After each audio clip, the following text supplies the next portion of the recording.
All right, everybody, what's up? Happy Tell the Truth Tuesday. Time for a critique, and Aiden Blanc was one of our first subscribers, free subscribers to our Substack, which you can do as well at playbyplayu.substack.com. And so he's going to be our critique of the week. Aiden was calling baseball in the Cape Cod League this past year, and let's take a listen. Everybody leave your comments below. Would love to get multiple people chiming in on their thoughts on Aiden's work. This is Will Fleming of the Boston Red Sox. Now time for more Commodores baseball. Welcome back to Veterans Field in Chatham. Aiden Blanc and MJ Newsom. Austin Overn, USC Trojan, leads things off. First pitch is pummeled down the left field line and long and foul into the trees from Colby Guy, who matches his counterpart, throwing 94 on the first pitch of the night. Colby working from the center of the rubber. His first start of the summer, his only start of the summer, came on opening night. 0-1, fired high for 1-1. Okay, so first things that jump out to me, I like kind of your voice sounds nice. You've got kind of a relaxed delivery that's appropriate for baseball. This is maybe not universal advice, but this certainly is something that I'm a stickler for when I'm trying to listen to a demo. I want to know what I'm listening to. And I think listeners want to know what they're listening to too. You got to remember, people are tuning in at any random given time. And so it's Commodores baseball. We've heard that. But I don't know who you're playing against. And I don't know, what the score is at this point. So, yeah, I mean, those are some things. Maybe I missed the score early on, but I don't think I did. Let's take another listen here.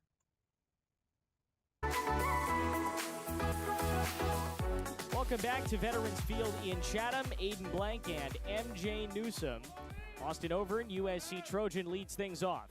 First pitch is pummeled down the left field line and long and foul into the trees from Colby Guy, who matches his counterpart, throwing 94 on the first pitch of the night. Colby working from the center of the rubber. His first start of the summer, his only start of the summer, came on opening night. 0-1, fired high for 1-1. Boy, Colby had some fun in that opening night start. Mowed down the first 7 batters he saw. Ran into some trouble walking 2 in the 4th before he was removed. Did get charged with the earned runs and the loss. Now this ball slips out of his hands, fired high, still at 94, trickles to the backstop. It's 2-1. Okay, so we're a minute in. I don't know who the opponent is. I don't know what the score is. I don't know what the inning is. Those are your nuts and bolts. So, I mean, you start off by saying your name, and I actually, I used to do that all the time. I was always trying to get my name out there, name. I don't almost never say my name anymore unless I'm setting the entire crew, because it doesn't really matter, right? I think take that time straight out of the break, because it sounded like you had to get to it quick, right? You're coming back from a break, and the pitcher already has the sign, so you don't have a lot of time, and I get that. But you could say, doors up 2-0, top of the first, instead of your name. That's more informative, right?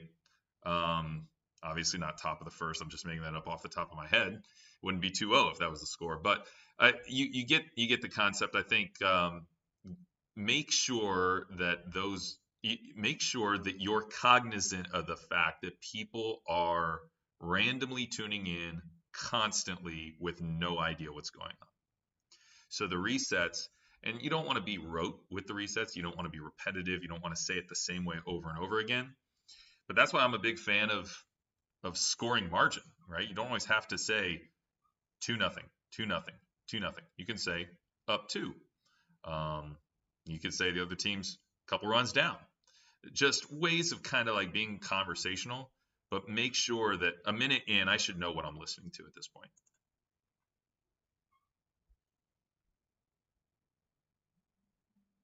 Come on.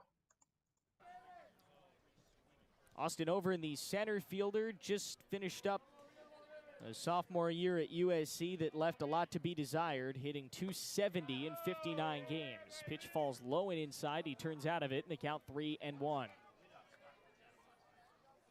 So he's come to Cape Cod to try and revamp his college image. Lift and a 3-1 from Guy is popped off the end of the bat down the left field line, trailing foul.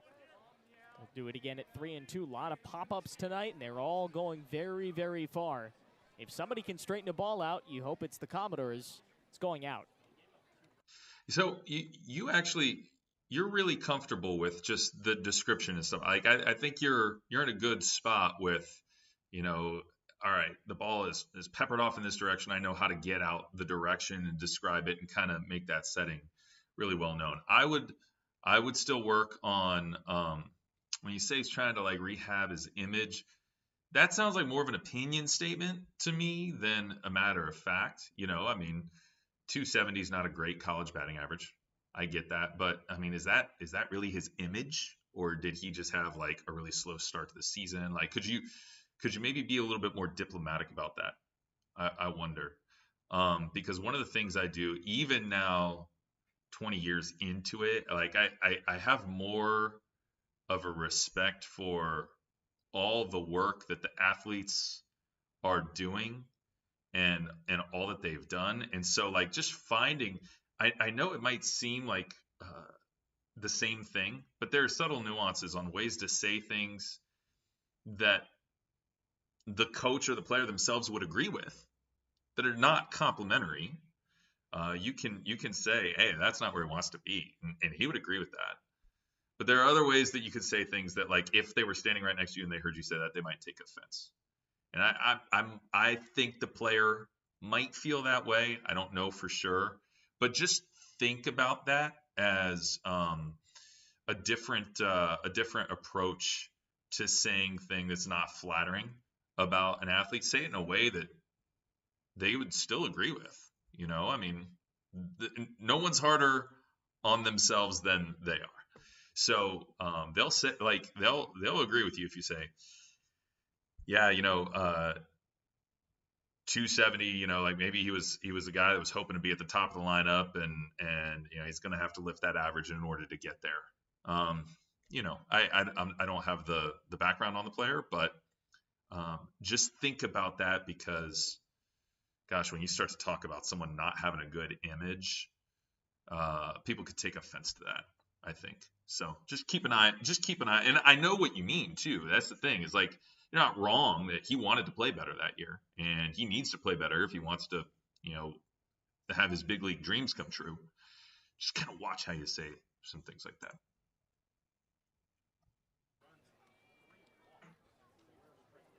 The 3-2. High in the zone, fastball popped up left side, racing over Carey, thinks he has it beyond the Angler dugout, and it is going to go just on the other side of that protective netting, so the count holds at 3-2. Good play for Carey, and he really thought he had it. You described that well. Over and going to stand back in. Red shin guard on the front leg for the lefty batter's box. Fouls it just off the plate and out of the glove of Zion Rose behind the plate. Zion getting the start behind the plate tonight for the Commodores. Again, he's off to Team USA relatively soon, so you got to give him some opportunities to make his mark in this league. 3-2, popped in the air off the barrel of the bat, heading to center. Back now in, Tab Tracy underneath it in the foggy night, makes the play for out number one. It took a while, but Colby Guy retires his first batter on an F8. Yeah, going back to the fly out there, you talked about it in the top of the first. A tough night sky. Gray sky, a lot of clouds, some fog maybe rolling in later. Battling the lights, too. It's going to be tough to see these fly balls. Here's the right-handed hitter, Jaden Davis. Second baseman plays out of Vanderbilt. The Commodore.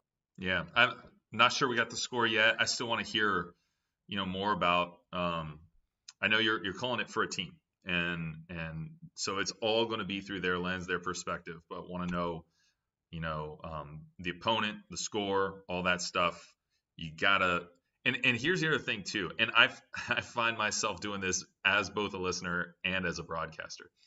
So as a listener, you'll say something that I'll attach to, and then my mind will start thinking about that thing. And so I'll miss maybe the next 10 seconds that you say.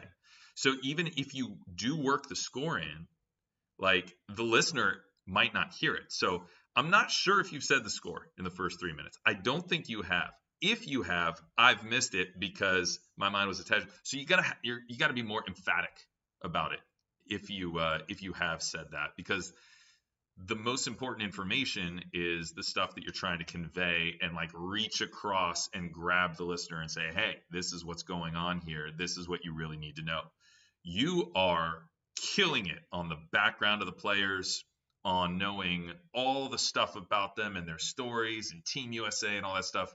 That's really good. And you deliver it in a nice, smooth, calm way. The foggy night sky, all that is very, very traditional radio stuff that's really good. That stuff is going to that's not a weakness for you. That's a strength. So keep doing that stuff. I think and so baseball's a slow enough game that you can kind of get lulled into certain habits, or you can kind of forget that you haven't said the score in such a long time. I actually struggle with football being such a complicated game that I end up forgetting to say the score because there's so much to look at. There's so much happening on any given play with 22 players out there all moving around, and guys are constantly coming in and out, and that's where I struggle to remember to say the score. But I think a good rule of thumb is once a minute. Once a minute is a good rule of thumb, and so I would try to take that out of this experience here.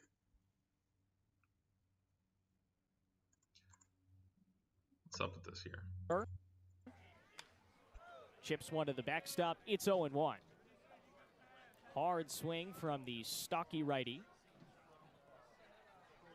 Second baseman tonight hit .315 in his first season with the Vanderbilt Commodores, and now sends one to right center field on a line, and it drops down for a base hit. Big turn for Davis around first. He's come into the night swinging very confidently and earns a base knock off of Colby Guy, something we didn't see a whole lot of in Colby's first appearance. Yeah, just a nice job there by Davis. Sits on the breaking ball, tosses the barrel out there. Very lets his hands fundamentally do the sound. work, gets the nice result he wants. Turned over now for Ike Irish.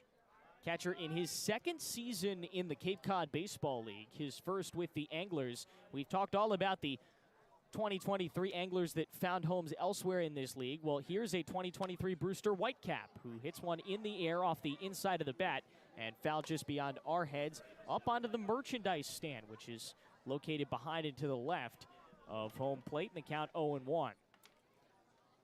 Ike was with Brewster last season and moves over to Chatham this year, and he hits one hard to the right side and by a leaping Christian Martin at second base. So the first two runners, each with a single. First two of Colby Guy's day. Turn it over for John Bay, the cleanup hitter and the left fielder. Big chance to do some damage early in this game. The A's have a very good ball club, MJ, and they're about to try and jump on Mr. Guy early. Yeah, both those singles, not just dribblers, those things were smoked on the right side. John Bay, the left fielder, plays his college ball at Austin P. A Governor. Takes a low strike, inside, called 0-1. Home plate umpire is Joe Very Caraco. fundamentally sound.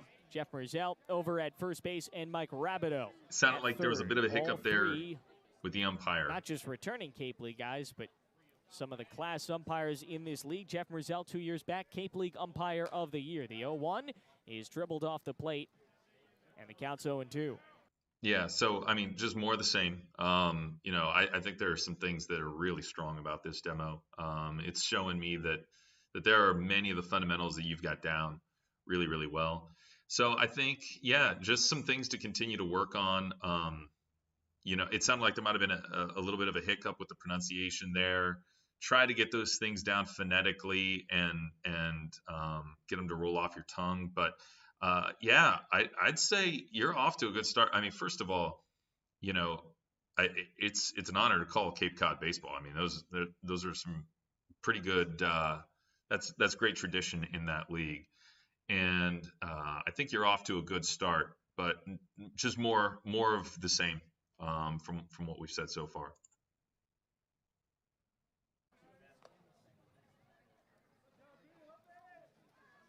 Very solid crowd behind home plate tonight in the newly built, or at least within the last 5 years or so, built Veterans Field stands. The crowd on the hill, oh, they're mostly at the top, and they certainly leave something to be desired. Not everything we had hoped for in our first trip to Chatham. 0-2, low into the dirt. Nice block by Rose, though the ball rode up his forearm. He kept it close enough to him that the runners do not advance, and the count remains 1-2.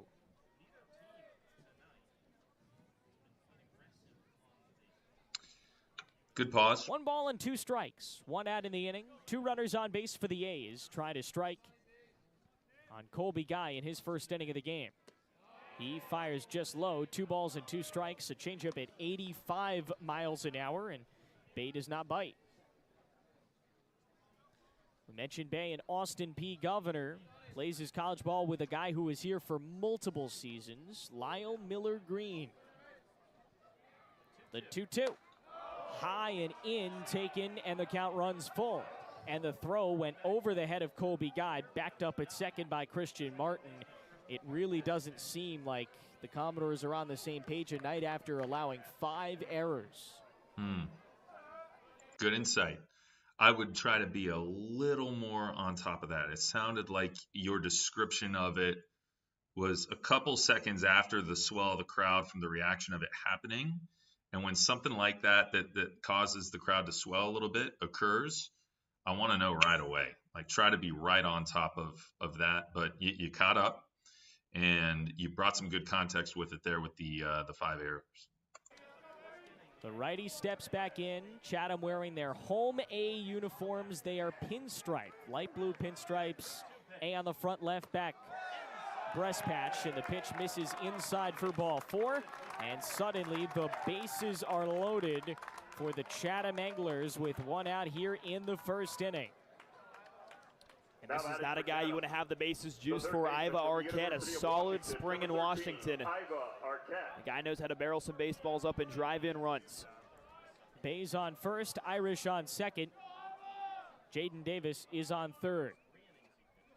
And here's Iva Arquette. You mentioned heavy-hitting third baseman out of Washington, all defensive team selection of the Pac-12 and first team all Go Dogs. Pac-12. He takes a strike on the inner third at 0-1. A year after making the NCAA tournament, bit of a rebuild for the Huskies, but Arquette was a big part of any success they had this season up in Seattle. He chips one off the inside of the bat. Coming to the backstop, it's 0-2. That was a big swing at the plate there, too. Aiden Arquette wanted all of that pitch. No balls, 2 strikes.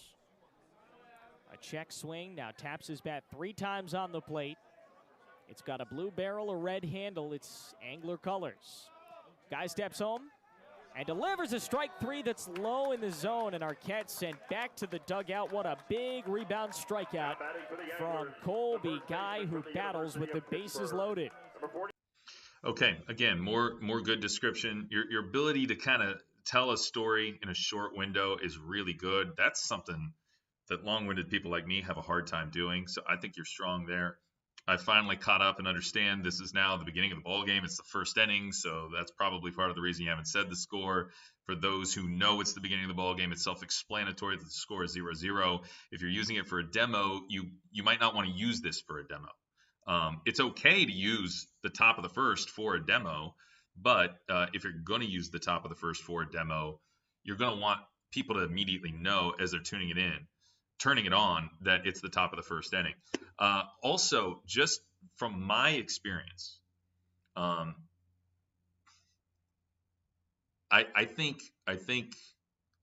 there are those out there who will listen to all 10 minutes or more, but there are many in the weeding out process that are listening to the whole list of demos. They're listening 30 to 60 seconds, maybe 90 tops if they're generous. And not all of them are trained in play-by-play. So some of them are going to hear, oh, I just like his tone of his voice. He's got a calm, smooth, relaxed. You sound very confident. You kind of know your way around the microphone. So that's going to stand out to people in a really positive way. Others are looking for very specific things. They want to, or maybe not. Maybe they're just listening and they turn it on and immediately they're like, okay, well, I don't recognize, like, this isn't an ESPN Sunday night baseball game. I don't know the teams. I haven't heard the teams. I don't know what I'm listening to, and that might turn them off. So you have a lot going for you. You don't want to have people ditch your demo just because they didn't hear time score. Also, just a couple of things on like making sure you find a way to say the negative things respectfully, kind of saying like, we're disappointed. This wasn't what we were hoping for with, not very many people in the crowd or that sort of thing. There's ways to say there aren't people in the crowd without kind of making it a negative thing, right? You can say, the weather's chased a lot of folks off tonight and kind of a sparse crowd out there.